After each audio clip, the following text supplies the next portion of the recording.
There are days that I still miss and hope that I'm in the Philippines, especially during the month of December when Filipinos celebrate Christmas like no other. On those days, I keep myself preoccupied with doing a lot of stuff at home. Like lately, I've been into old world vintage vessels or vases from the other side of the world, like from Europe or Asia. However, the original stuff tend to fetch hundreds to thousands of dollars, which I cannot justify to shell out. Luckily, I have found a large vase in FB Marketplace and I immediately see its potential to be transformed to a vintage looking one. This marketplace find brings me so much joy because I only paid less than a fraction of how much this vase costs. I feel like a kid again during Christmas morning, opening up presents from Santa. Speaking of Christmas, the Filipinos celebrate the Christmas holidays when the Burr months begin and lasts until early January or up to the celebration of the Three Kings. There are a lot of Filipino traditions that make the season festive, from Christmas parties at work, friends, and family. Shopping malls fully decked in Christmas lights and decors to encourage buyers from shopping, and the dawn masses with food vendors prepping their goodies on church grounds or surrounding areas. The Filipinos just collectively love Christmas, and you can feel the energy emanating in the air despite any sadness, challenges, or difficulties the country or each Filipino experiences. Me living abroad and has permanently migrated and moved on because of life happens, but I still have some roots in the Philippines, and those are truly the moments that I miss.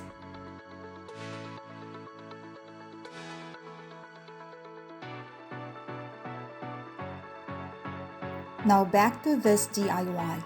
This vase is about 25 inches in height by 13 inches in width, made of, I think, clay or probably ceramic, I really don't know.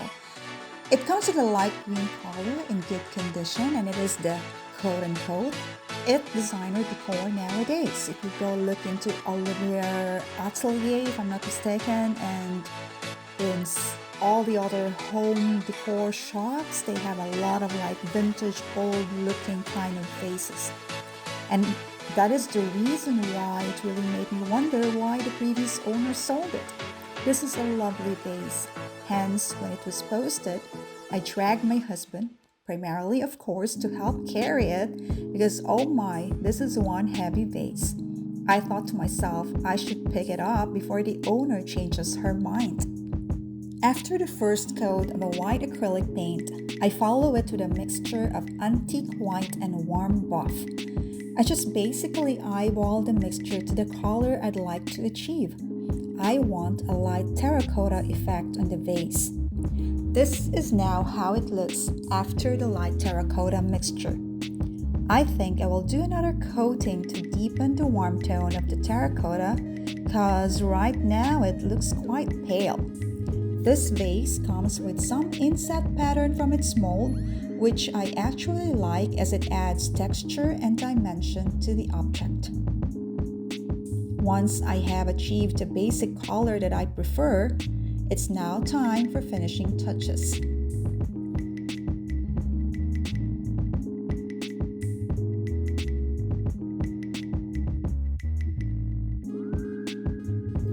This time, I will just dab and pat here and there the nutmeg brown matte acrylic paint from Apple Barrel to give an effect of aging. I use a paper towel technique to give it a look of a patina over time and use.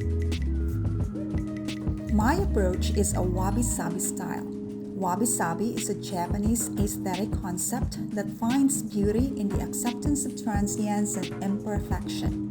It is a view centered on the acceptance of the natural cycle of growth, decay, and death. The aesthetic is described as one of appreciating beauty that is imperfect, impermanent, and incomplete in nature. The Wabi-Sabi is composed of two kanji words. Wabi is used to designate a new aesthetic sensibility, which is generally referred to as the general atmosphere and to the objects.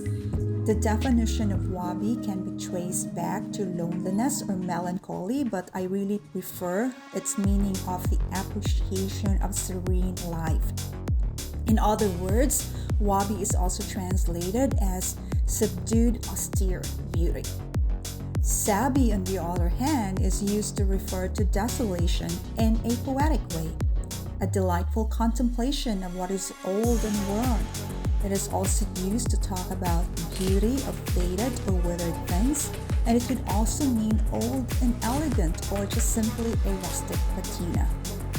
And for the Japanese people, wabi-sabi is more of a feeling than a concept. The DIY technique, though, is one that I really love and appreciate because it allows your creativity to flow and is forgiving for any mistakes.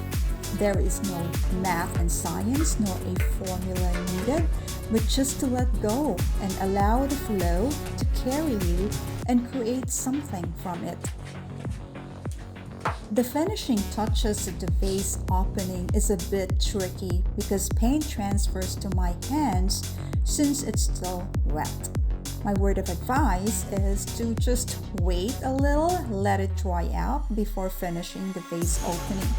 Sometimes I get too excited to finish a project, and this is what happened. This vase also comes with a chipped lip. It's very small and it's almost negligible, but I prefer it that way too, that there is a chip. The chip adds charm to the object and being true to the wabi-sabi style of imperfection.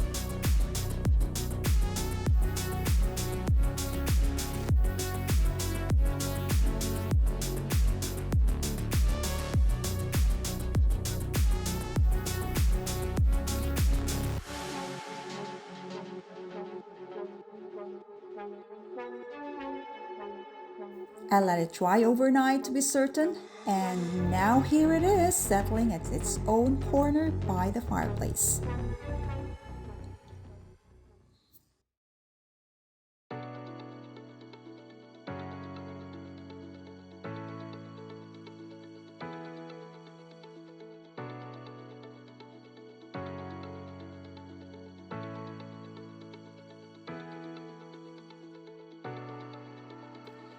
Next vase up for DIY and transformation is the $17 half price off ceramic blue vase from a home decor store. When I saw it, it was the only one left in the shop. I actually didn't like the color because it's blue and it just doesn't go to the interior colors and decor of the house. But I saw its potential to update the look into something that has patina and texture. Now I started off with a matte black spray paint by placing the object inside a box so as to avoid black paint smearing our patio floors.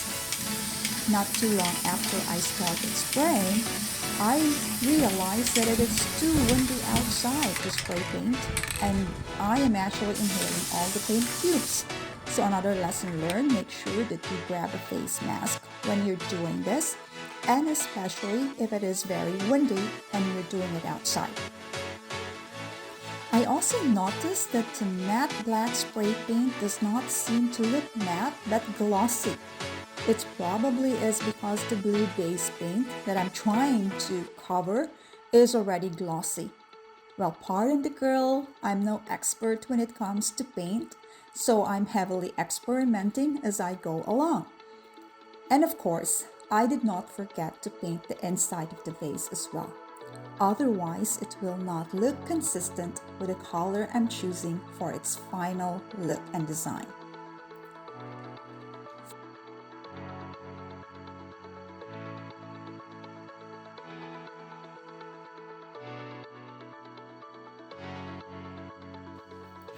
For the second coating, similar to the first vase, I used acrylic paints as well.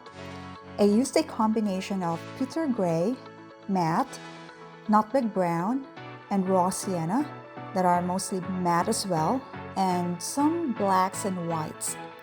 I just adjust the mixture to the color that I would like to achieve. This vase, I really wanted to look very old world and vintage compared to the first one.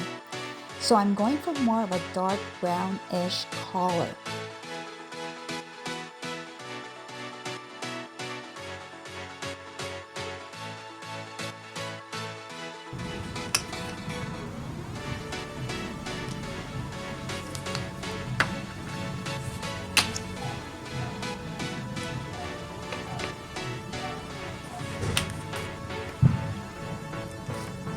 Then I also want it to have some texture. For the texture, I used a baking powder. Others use mud or dirt, but I don't want to get that dirty though. When I started brushing the mixture, I noticed that there is not much texture. Wow, that's a rhyme. I'm actually starting to have second thoughts on whatever I should have used. Maybe it should have been dirt, but nonetheless, I'm not losing any hope and decided to continue on. And I will just add another coating for an additional texture. And I am not also liking the color. It seems to look dirty and old. But I reminded myself that that's the look I actually want to achieve. I am also starting to have doubts if this will go well with the color palette of our house interior and decors. But I trusted my gut feeling and proceeded, making sure that I cover the inner inside of the handle, the base lip, and the interior of it as well.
After sun drying, here it is.